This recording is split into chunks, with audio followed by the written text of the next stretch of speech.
Father Seraphim was born and raised in Romania. He was tonsured and ordained as priest in a monastery in northern Moldavia. He studied international economics relationships in Bucharest and Moscow, followed by an MA at the Department of English and Comparative Literary Studies, University of Warwick, UK. After he joined his monastery in 2004, he obtained his second BA in Orthodox theology from the University of Bucharest. Between 2009 and 2013, he was a doctoral student at Durham University, UK, under the supervision of Reverend Professor Andrew Luth. His PhD thesis is focused on Archimandrite Soproni Sakharov's ecclesiology.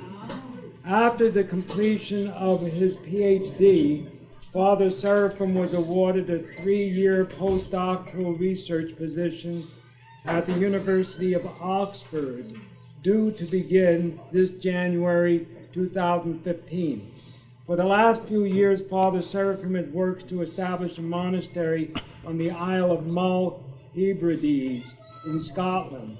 And this will be the first Orthodox monastery in these Celtic Isles in over a millennium, and will mark the return of Orthodox monasticism at the very heart of the ancient Celtic Church. In 2010, Father Seraphim acquired the Church of Saints Cuthbert and Ninian that was built in 1755, and that church was built on a foundation of a 7th century monastic dwelling. After 1 year of fundraising in the U.S. and the U.K., he has also raised the money to buy 5 acres of land surrounding the church. He is now back in the U.S. looking for funds to build a small house for the future monastics so that the monastery may begin its proper existence. This will be an English-speaking monastery, and the monastery will be dedicated to all Celtic saints. There's a beautiful website that he has, www.mullmonastery.com, and that's M-U-L-L, monastery.com. And if you would like to make contributions and checks, write your check to Protection Monastery, which is in Colorado, and that's being used in order to be able to channel funds to this effort. Protection Monastery, and indicate on the check that it is for Scotland. Father Seraphim. I assume everybody hears me, right? I will sit down through this and we'll just be looking at a series of photographs and shadows. So don't expect anything really spectacular. There's no links to the internet, there's no YouTube videos, no music, no pop-ups, it's just photographs of the place and a few explanations of what I've done so far and what I pray God will help me do from now on. So the monastery will be called the Orthodox Monastery of All Celtic Saints. The dedication was a bit tricky because the Celtic saints will be celebrated on the second Sunday after the Pentecost, the Sunday when each local church celebrates its own saints. So the Russians will be celebrating the All Russian Saints, you in America celebrate All American Saints. The problem with having a monastery dedicated to all Celtic saints is that there isn't a Celtic church at the moment, and there isn't even a British Orthodox Church at the moment. But this could be, the first step towards that. So I had that in mind when I came up with the idea. Now, for those of you who've never seen where the Hebrides are, this is a basic map. That is the United Kingdom. Up north you will have Scotland, and if you look around Scotland there are 3 main groups of islands. In the north, up north, you see Orkneys and Shetlands, and then towards the west, basically towards America, you'll have the Hebrides. Inner Hebrides, outer Hebrides, depending how far away they are from mainland Scotland. And the Isle of Mull is one of the biggest of the inner Hebrides. These are a series of 2 or 3 photographs just to show you why the entire region of that part of the Atlantic coast was designated an area of outstanding natural beauty. This is absolutely great in the long run because it attracts very many pilgrims and tourists, and that could prove very important for the survival of the monastery. Right now, though, all this beauty is in fact a problem because it imposes all sorts of building regulations and makes everything more complicated and more expensive. When you think of the Hebrides, most of them, this really helped me kind of explain the whole landscape. The Hebrides are the oldest mountains Europe has, but these are mountains that have sunk. So what you have is something like, I tell people, imagine the Rocky Mountains being sunk, and these would be the top of the mountains. That's also why the depth of the Hebrides are extremely difficult, and it's very tricky to navigate it. This is a beautiful photograph, and it reminds me always to tell people that during the summer, during the 3-4 beautiful months, the only beautiful months actually of the year, when it is actually glorious, not beautiful, at night time it gets hardly dark in any way. I mean, it is that sort of darkness where you go outside and you can still distinguish the flowers in the grass because it's so up north. And this is it. This is Kilninian, which means Church of Ninian. It doesn't mean kill Ninian, as I initially thought, but thank God for the locals who enlightened me. The church has been given to us in 2010. It was previously owned by a group of very friendly and very kind Catholic monks who had bought this church, I think from the Church of Scotland back in the 80s or 90s when it was deconsecrated. And they had tried for over 10 years to establish a monastery over there. For reasons that have to do probably with Scottish history, they found it impossible to buy any land around the church. So they eventually, after close to 10 years of commuting from a nearby village to the church back and forth every time they celebrated something, they just abandoned the project and moved back, I think, to Scotland. So in 2010 they were looking for someone to buy the church. Because the area is an area of outstanding natural beauty, because the church is a historical monument, and because of all the limitations and regulations that involves, nobody wants to buy it. Because you can't use it for anything. You can't turn it into anything, and you cannot live inside the church. So in 2010, we approached the group of Catholics and we've told them that out of our generous heart, we would be willing to accept it for free. And they looked at us and said, "You Orthodox." And eventually they did it. The only thing that they asked of us is actually that we turn it into a monastery. So that was because they had already grown very accustomed to it, and I can understand that clearly. So they donated it to us under the condition that we use it to be turned into a monastery. In June last year, our Metropolitan, this friendly figure over here, Metropolitan Joseph, Metropolitan for the Romanian Patriarchate for Southern and Western Europe, he came there and visited the place, and after that he gave his official blessing for me to basically run the world and try to establish the first monastery there. This will be the first monastery in the Hebrides, as Father said, in over a millennium. And only the second monastery, proper functioning monastery in the UK. The only other one is the well-known monastery of St. John the Baptist in Essex, which was founded by Father Sophroni in 1969. So since 1969, in the whole of the United Kingdom, although there have been attempts, no other functioning monastery actually was founded. These are a few, just 2 or 3 photographs about the 2 saints to whom the church is dedicated. So the church is dedicated to Saint Ninian and Cuthbert, and the whole monastery dedicated to all Celtic saints. This is the most important thing about Saint Ninian, that in 395 he founded what we think is Scotland's first Christian monastic community. So that's 4th century, and that is what we know of. It doesn't mean that it is the first one, it is the first documented one. So if you think about it, monasticism in Scotland, in the Hebrides, began at the same time as monasticism in Egypt. That's why that date is so important for us today. And you will see here in the icon something that looks like caves. That is actually where Saint Ninian lived for part of his life. More precisely, here.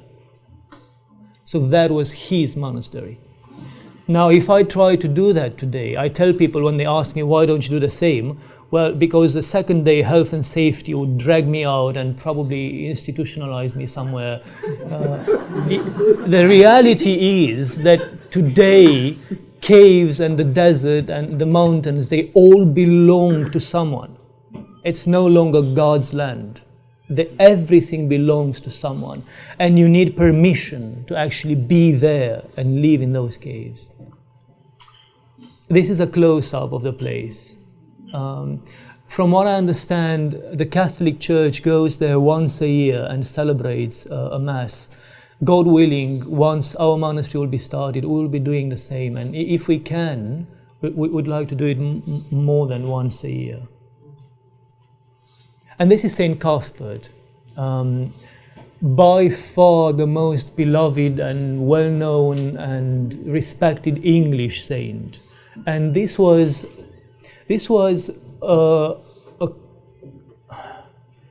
how should I put that, a conscious change of mine. I've added St. Cuthbert to the dedication of the church because I did not want the monastery to be Scottish. I wanted to be British. I wanted to represent the unity of that island, and I want people there to come from all different parts of the UK and to pray for, the peace and the salvation of the whole island. And I thought the best way to do that is to just put together their most famous saints, Saint Ninian from Scotland and Saint Cuthbert from Britain, and glory be to God. That's what I've done. This is one photograph from Lindisfarne of the remains of the ancient monastery where St. Cuthbert lived. And what you see there actually is a sculpture of St. Cuthbert. So Lindisfarne is the big island where the big monastery was. This is an icon that shows you my favorite bit of St. Cuthbert's life. We know that he used to go out of his cell and out of the monastery at night and go in the sea up to where the waves would reach his neck and his shoulders and pray all night. And then he would just collapse on the shore and some otters would come to dry him and keep him alive. And then when he was asked why he's doing it, he said that only when he faces death, his mind is truly up to God. And I really could identify with that. I mean, I could identify with the desire to do that, but I can't see myself in the middle of the night going in those seas. And when I say the sea, you will see now what I'm talking about. This is not, the ocean in a nice Californian beach. This is the sea. And these photographs, mind you, were all taken in July this year. So this is the Farne Island where St. Cuthbert lived. You can still see here a small chapel which was built on the place where his cell used to be. This is the white bit is a later addition. It is a light tower. And this is what you see around the island. Those are sea lions. So don't imagine anything romantic. Don't imagine nice sandy beaches. These are rough places. These saints were really fighting. These are all photographs taken from the Farne Islands a few months ago. So this is what it looks like. This is what he would have got down and prayed into at night time. Is there a tide that's going up? Yeah, and you can actually see the line. You can see the line, see the different coloring. Now, I told you that the church is a historical monument. What this means for us very practically is that it is against the law to change the use of the building, and that means I cannot live in the building. I thought initially we would just cut it in half, so to say, and use half of it for living and the other half to celebrate. It is illegal. We cannot alter its original architecture, and that has the same effect, but we are allowed to paint the interior walls. And we are also allowed to put up a partial wooden wall, which is what it's called legally, but for us that is actually the iconostasis. So we can have an iconostasis and we can have paintings on the wall. About the land, this was the problem when I came in the US and then later in the UK, springtime, summertime. We had no land. So we were given the building as such with nothing else around it. Although everything is empty, we didn't own one bit of land. And this is the cemetery. The cemetery must actually be much older and much larger than what we see today. This is Kilninian here. This is a vestry room. You will see it in a photograph later on. This is the cemetery, this shape looking like a heart. And this path over here goes to a well called St. Ninian's Well. And most probably the whole history of this place started with that well. The tradition of the holy wells in Wales and Scotland and England is extremely strong even today. So if people had perceived that well as being blessed by St. Ninian and that miracles had been noticed there, they would have built something to mark the place. And we know that the original building, the monastery that used to be there in the 7th century, belonged to Iona, to the monastery on Iona. There is actually there is a document, I think from 1551, that says that. The other greater area, this bit over here, are the 5 acres of land for which I fundraised springtime and summertime. And this is close to $100,000. And glory be to God, we've raised that money so we can now buy that land. So you see, I see founding this monastery as a 3-step thing. Having the church, buying some land, and building a house. And when I say monastic house, please do not imagine, I know most of you have visited one monastery, St. Anthony's, for instance, in Arizona, or I don't mean that. I mean a house with 3 bedrooms for 3 nuns, 1 living room, and that's it. That is what I need to build there to get it started.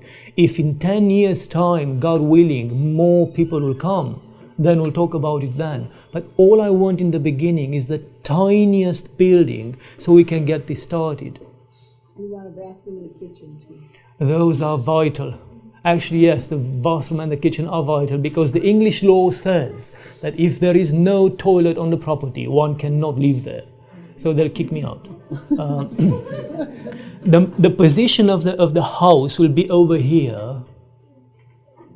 Initially, we had considered this hill, but then both the surveyor and the architects have advised us against it because it is too close to the ancient monastery, and it is possible that we will discover graves in the area, and then everything would be blocked.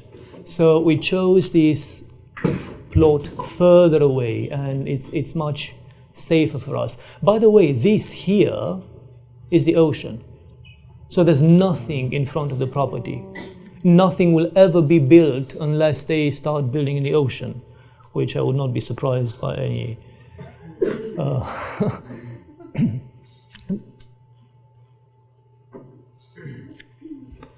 When I got here, I felt the need to clarify things for myself. So we have acquired the church, glory be to God. We have the money to buy the land, it's in the process now, glory be to God. Create the community, the last one, strangely enough, and it is a frustrating thing for me, is in the process now. There have been several women, 3 of them from the UK and a 4th Romanian woman living in Edinburgh for a few years now, who have been in touch to ask to come and live as novices. The problem is where, to live where. So that adds extra pressure on me to build the monastic house as soon as possible, so I can actually start, having a community there. So I wanted to show this to you, so you may see that we are very close to it. We are very close to it. We already have the church and the land. All we need is a tiny house.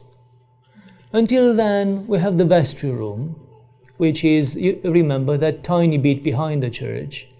It's slightly taller, if anything, than I am, and probably, as wide as 2 tables, one next to the other. The problem even with this vestry room is that I cannot live there because I do not have a toilet. And you cannot build a toilet in the vestry room because it is in the cemetery. So that is again against regulations. The only way out of this endless circle is to build a house. Trust me, I've thought about this for nights after nights. This is what we believe in. This is what I try to explain people the monastery will be about. I want Orthodox monasticism back in those places. We need, not only there, we need everywhere in the world to promote Orthodox worship in the English language. It is unheard of in the history of the Orthodox Church to celebrate in different languages than the language of the land you build the church upon. And things won't change until monasteries appeared, because that's where the rules are being made, trust me.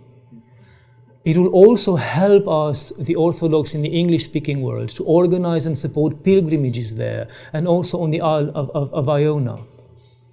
Now, I think I've got some photograph later on about what you can see around the island, and I want to get to there. The closest and most famous place around Mull is Iona. Some of you might recognize Archbishop Nathanael, if not by his face and by his hat. I love his hat. I wanted to steal it, but I was afraid. So the advantage of being so close to Iona is that I've read in several places that Iona gets between 900,000 to 1 million tourists and pilgrims per year. And to get there, the only way is to stop on Mull. So you get a ferry from mainland Scotland into Mull, then you drive for about an hour, and then you take another ferry for about 10 minutes, and you're on Iona. So if only the Orthodox who go to Iona would also stop on the monastery, that would solve the subsistence problem. That would be enough. I won't even mention how important it would be to actually have a community on Iona who lives according to the rules that were valid there when St. Columba lived there. Think about it. So the community of Iona, which are very friendly, and I have all respect for them, but they only administer the buildings. There isn't a monastic community as such living there. So ours would be the only one. You can go as a pilgrim and see the buildings, the places, and then you have the option to go and see a community that still worships the way they did. And these are a few photographs from Iona, taken on one of the Iona walks that are organized by the Iona community on the island. And I'm extremely grateful for them.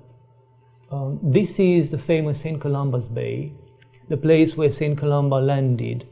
And it is said that he chose Iona because it was the first place when, after he landed, he looked back and he could no longer see Ireland. So, and that is one of the main arguments for the Celtic tradition of the green monasticism. Traditionally, we have the red monastics, which are those who are being killed, martyred. Then you've got white monasticism, which is the proper monasticism. And then green monasticism are the ones that leave us pilgrims all their lives. And leave us pilgrims all their lives. And they purposely do not build a home anywhere. And when you feel at home somewhere, you leave again, because you do not belong to this world. That is specifically Celtic. Another beautiful place around the Isle of Mull are the Treshnish Isles, which I particularly love because they have plenty of funny birds like these. You will all know them, yes, the puffins. And I love them because there's 4 of them. And I imagine this would be a tiny community, like the monastic community. I actually imagine making one of those, bubbles over here and just saying, our community thanks you for those of you who will actually make a sacrifice to help it come to life. It is beautiful, but it is also rugged. Never forget that. I mean, those cliffs don't go away. And the sills and the coldness and the winds, and they don't go away. Inch Kenneth is another beautiful place, also very close to the Isle of Mull. And it takes its name from Saint Kenneth, a very early Celtic saint who lived on the island, founded a monastery at the advice and under obedience to Saint Columba. This is part of the ancient cemetery that you'll find on Inch Kenneth. And oh yes, this is something that really touched me as an Orthodox, especially as an Orthodox monk. We were walking down this shore, and then we saw this here, this cave. And because I've seen it so many times on Athos, I immediately recognized this as being man-made. And this is a close-up.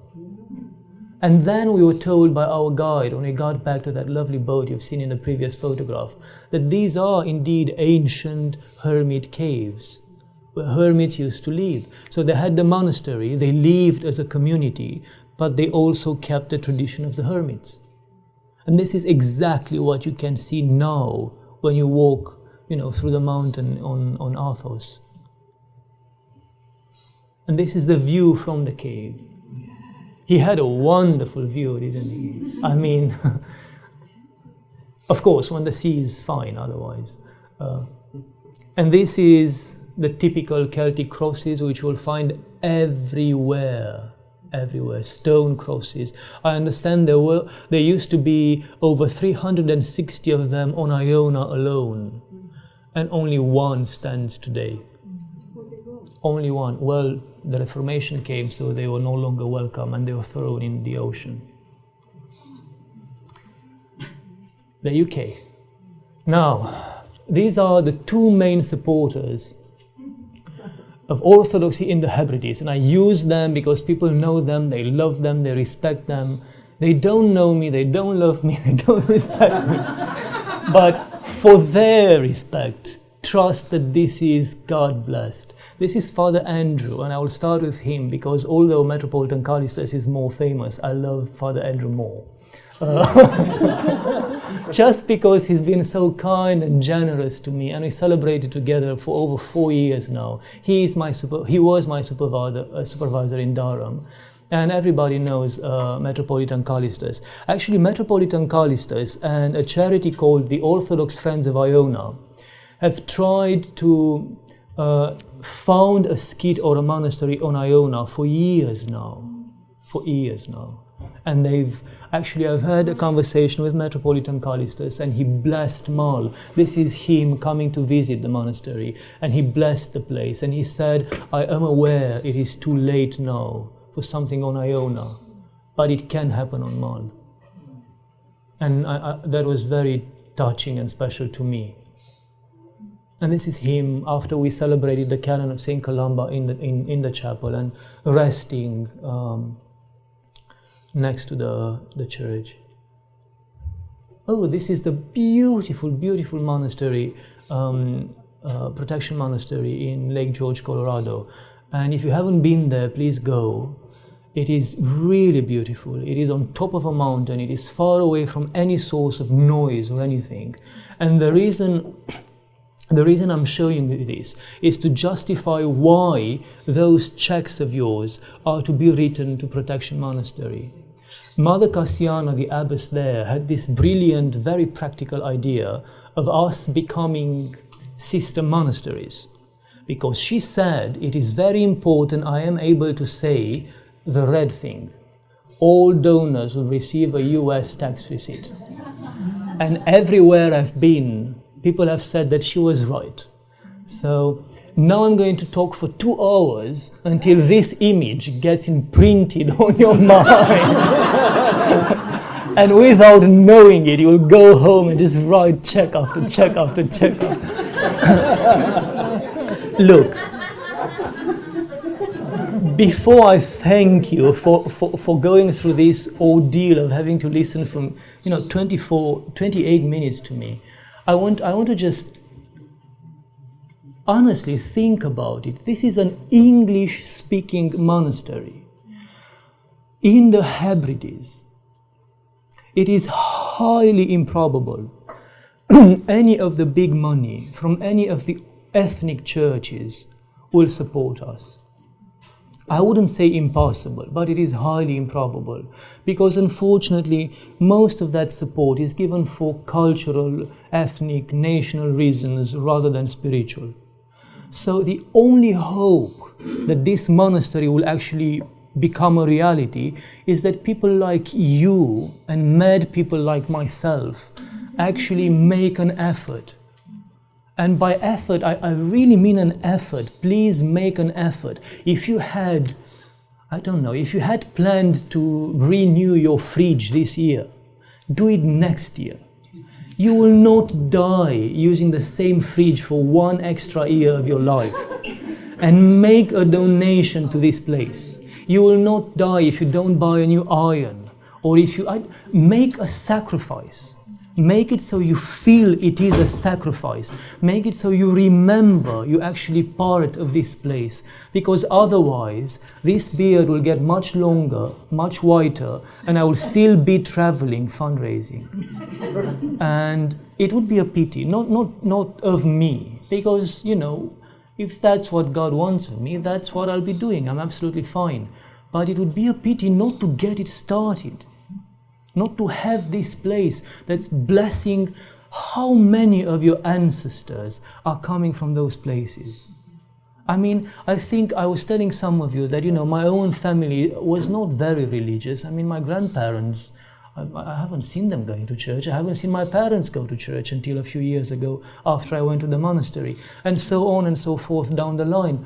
You have a chance to somehow go back into the lands of your ancestors and reconvert it, to bless it. It's like you're baptizing your own past. You have a chance to actually do something about it. And this is it. I don't know what else to say. Just please, if you can, make a donation. And I know it sounds harsh, and I don't mind saying it, because you see, my life is not easy doing what I'm doing. My life is quite harsh, and especially being a monastic on the roads for over a year now. So if I'm doing this as a sacrifice for a place that is not in Romania, not in Romanian, then I think you can do the same. So may God bless all of us, and thank you. You've been listening to me for 32 minutes. Thank you.